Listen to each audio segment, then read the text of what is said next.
In 2012, the small town of Gary, Indiana, was rocked by a series of unexplainable events that would go on to make headlines around the world. The Ammons family, a seemingly normal family of four, claimed to be possessed by demons. But it wasn't until veteran police officer Captain Charles Austin got involved that these claims were taken seriously. At first, Captain Austin dismissed the family's story as an attempt to scam money from unsuspecting individuals. However, after multiple visits to their home and interviews with witnesses, he became a believer in their terrifying ordeal. And he wasn't the only one. Official records obtained by the Indianapolis Star and interviews with law enforcement, psychologists, and even a Catholic priest all support the bizarre events that unfolded in nearly 800 pages. Welcome to No Tears for Black Girls, crafted by renowned writer John Reedberg and brought to life by the talented Samantha Paul. Listen in, subscribe, or tap in on the Alive podcast app for exclusive content. Have a case or topic you want us to delve into? Head to our website, notearsforblackgirls.com, or send us an email at notearsforblackgirls@gmail.com. It all began in a simple rental house on Carolina Street, swarms of flies appearing in the dead of winter, footsteps climbing stairs, doors opening on their own. But these strange occurrences quickly escalated into something more sinister. The Department of Child Services intervened, psychological evaluations were conducted, and exorcisms were performed. The family's openness about their experiences and the overwhelming evidence left many questioning. What really happened inside that house? But for one grandmother living in the home, Rose Campbell, there was no doubt in her mind that they were not alone. She had experienced a shadowy figure pacing her living room at night and large wet footprints appearing out of nowhere.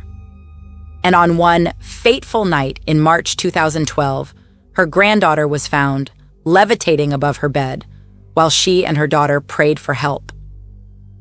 The family sought refuge in local churches, but were turned away until one finally listened and advised them to cleanse their home with bleach, ammonia, and anoint it with crosses made from oil. They also consulted two clairvoyants who confirmed their worst fears. Over 200 demons were plaguing their home. Despite following the clairvoyants' advice and creating an altar in their basement, the strange occurrences only intensified.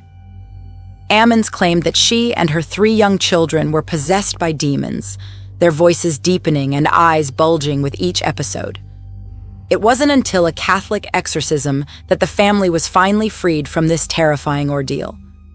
But even after being declared free from demonic possession, the youngest boy continued to communicate with an invisible boy in a closet who described feelings of being killed, a clear sign of the sinister presence within the household. In one hair-raising incident, the 7-year-old was thrown out of a bathroom as if by an unseen force, and in another, a headboard suddenly slammed into Ammons' daughter, resulting in stitches. Was this truly a case of demonic possession or something else entirely? The evidence and personal accounts leave us questioning what really happened inside that seemingly ordinary house on Carolina Street. At just 12 years old, the young girl described being held down by an unseen entity and hearing a voice threatening to never see her family again. In a terrifying twist, Ammons' sons began speaking in demonic voices, cursing at Onyukwu, and acting violently during their possession. Medical staff even witnessed one of the boys being lifted and thrown against a wall without anyone touching him, as documented by the Department of Child Services. The situation escalated when both boys abruptly passed out and wouldn't wake up, leading to a chaotic scene with 7 or 8 police officers and multiple ambulances arriving on the scene. In a desperate attempt to protect her children, Ammons requested to anoint them with olive oil for protection, but was met with ridicule from hospital staff, who did not share her beliefs. As the boys woke up in the hospital, their behavior was anything but normal. The older brother remained calm and rational, while something seemed to have taken control of his younger sibling, who screamed and thrashed, requiring 5 grown men to restrain him. The incident raised concerns of potential abuse or neglect, with speculation of mental illness on the part of the mother. However, What happened next was beyond comprehension. Despite finding no physical signs of harm and determining that the mother was mentally sound, social worker Valerie Washington witnessed something truly chilling during her interview with the family. The youngest boy growled and showed his teeth, his eyes rolling back in his head before attacking his own brother. Later, during an interview in an exam room, the 7-year-old spoke in a deep, otherworldly voice, threatening to kill his own brother and then attacking his grandmother until she used prayer to calm him down. This was just the beginning of a series of events that left witnesses shaken and some questioning the existence of paranormal forces at play. The Washington family's once peaceful life was turned upside down by a series of inexplicable events. A 9-year-old boy displaying supernatural abilities, including walking up walls and flipping over his grandmother, shocked even medical professionals. But it wasn't just a mere trick. Something sinister was at work. A nurse who witnessed the boy's acrobatic feats reported that he seemed to glide on the floor, walls, and ceiling. The family, terrified and confused, fled the room in fear. When questioned later, the boy could not remember these occurrences. This incident led the family to question if they were dealing with something beyond our understanding, perhaps demonic possession. Even the officials from DCS who took custody of all 3 children without a court order mentioned spiritual and emotional distress as their reason. For single mother Ammons, this was devastating after everything her family had already been through. And things only got worse when a hospital chaplain called Reverend Michael Maginot, asking him to perform an exorcism on Ammons' youngest son. During their meeting, Ammons and Campbell shared terrifying experiences that had been plaguing them in their home. Maginot ruled out any natural causes and witnessed strange occurrences himself, like flickering lights and wet footprints appearing in the living room. But it was when Maginot placed a crucifix against Ammons' head that things took a truly frightening turn. She began convulsing, indicating that this demonic presence was afraid of him. This would become one of the most shocking cases of reported demonic activity in modern times, all starting with a young boy's birthday party on Carolina Street. After a grueling 4-hour interview, renowned demonologist Maginot left the house with a sense of conviction. The family was indeed being tormented by demonic forces. He performed an exorcism, invoking prayers and sprinkling holy water in every room before advising Ammons and Campbell to leave immediately for their own safety. Trusting his expertise, the 2 women temporarily relocated to a relative's home. However, curiosity got the best of them, and they returned to Carolina Street just days later to meet with Washington, their DCS family case manager. Accompanied by police officers from Gary and Hammond, who were also intrigued by the case, they ventured into the house where strange occurrences seemed to be taking place. Despite Ammons' refusal to enter, Campbell bravely accompanied them on the tour. The main floor consisted of 3 bedrooms, a living room, 1 bathroom, and a small kitchen. But it was the basement that held the most disturbing evidence, a makeshift altar created by Ammons and rings of salt encircling the walls in an attempt to ward off the demons, as recounted in reports by the Hammond Police Department. The officers observed as Campbell pointed to what she believed was the source of these evil entities, directly under the stairs. One officer's audio recorder mysteriously malfunctioned during their conversation, while another captured an eerie whisper on playback. In addition, photos taken of the house revealed unexplainable white and green apparitions lurking in the background. Even Austin, a skeptic turned believer after visiting the Carolina Street house, experienced technical malfunctions with his police-issued equipment on his way home. As we delve deeper into the complex and eerie case of Latoya Ammons, we turn to her companion Austin, who shares his own encounters with paranormal activity. He describes a chilling incident where his garage door refused to open and the driver's seat of his car moved on its own. As he recounts these startling experiences, a sense of fear and unease settles in. Could there be a link between Austin's encounters and those of Latoya? The answer remains elusive, but the unexplainable phenomena continue to haunt all those involved in this disturbing case. While mental health professionals remain skeptical, they evaluate Ammons and her children. In April 2012, the Department of Child Services takes action and petitions for temporary custody of the 3 children due to alleged neglect of their education. This is not the first time DCS has made such a finding.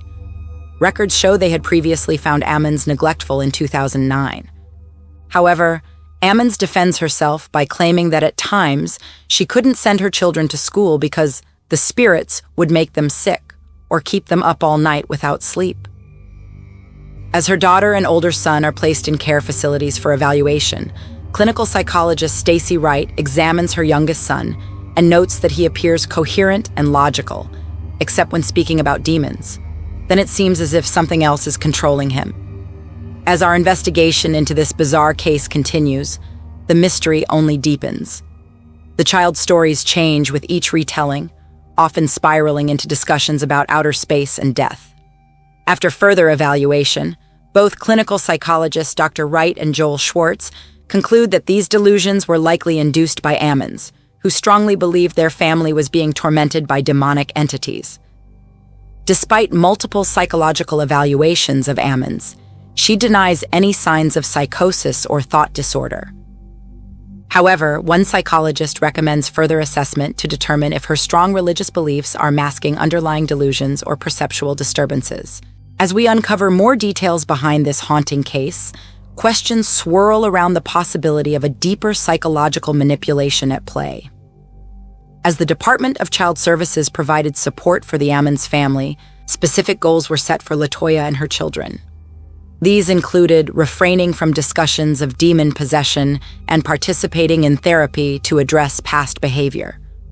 While DCS recognized the strong bond between Latoya and her children, they also stressed the importance of alternative forms of discipline that did not involve religion or demonic forces. The investigation into strange events at the house on Carolina Street continued as Latoya worked towards meeting these goals while also seeking employment and appropriate housing due to the inexplicable activity in their home. On May 10, 2012, a larger group gathered at the Carolina Street house. Along with police officers, DCS case manager Samantha Illich joined them to investigate. As they entered the home after work hours, a trained police dog accompanied them, but showed no interest in any area. While others headed towards the basement, Illich couldn't resist touching a strange liquid dripping from the walls, a slimy and sticky substance that sent shivers down her spine. Meanwhile, Officer Maginot had his own theories about what could be causing the paranormal activity in the house. He believed a pentagram, or cursed objects, may be present, possibly indicating a demonic presence or portal to hell. As he questioned Latoya, officers uncovered disturbing items such as fingernails and cut-off socks buried beneath the stairs. Despite blessing the house with salt and conducting multiple investigations, things only seemed to escalate. Some experienced physical symptoms like headaches and panic attacks, while others reported eerie sensations and unexplainable occurrences. As night fell, Officer Austin made the decision to leave the house out of concern for safety. This case was unlike any other that these officers had encountered before, even those with years of experience dealing with crimes and violence. The mere mention of a demonic presence sent shivers down their spines. Despite attempts to clean up strange oil-like substances and seal off rooms, the eerie phenomena persisted. What secrets lay within this house, waiting to be revealed? Only time would tell. The involvement of Catholic priests in the form of exorcisms added a new level of intensity to the case. Father Michael Maginot documented his findings and sought permission from Bishop Dale Melchek to perform an exorcism on Latoya Ammons, something that had never been authorized in Melchek's 21-year tenure as bishop. After conducting online research and receiving guidance from other priests, Maginot was granted permission to perform a minor exorcism. The 2-hour-long ritual was attended by police officers and DCS case manager Illich, who reported feeling a chilling presence in the room.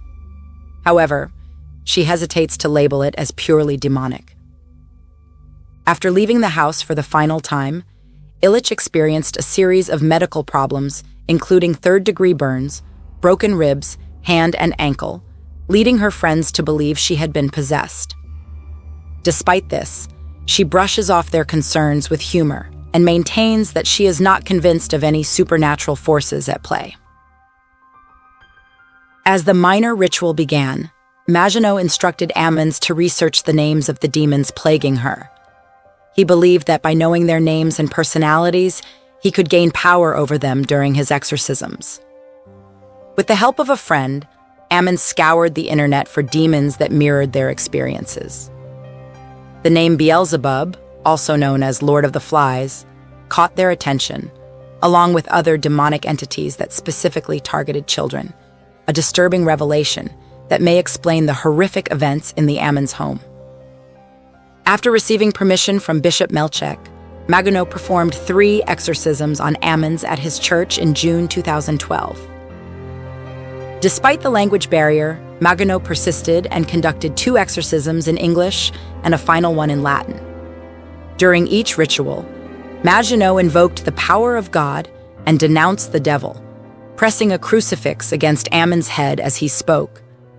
"I cast you out, unclean spirit, along with every satanic power of the enemy, every specter from hell, and all your fell companions, in the name of our Lord Jesus Christ."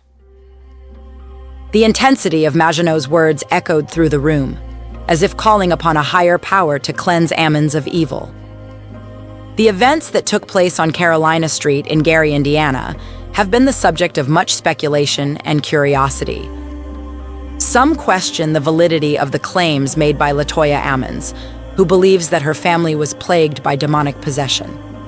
But despite skepticism from outsiders, Ammons stands by her experiences and urges others not to dismiss them without having lived through such horrors themselves. As she adamantly states, "I know it's real."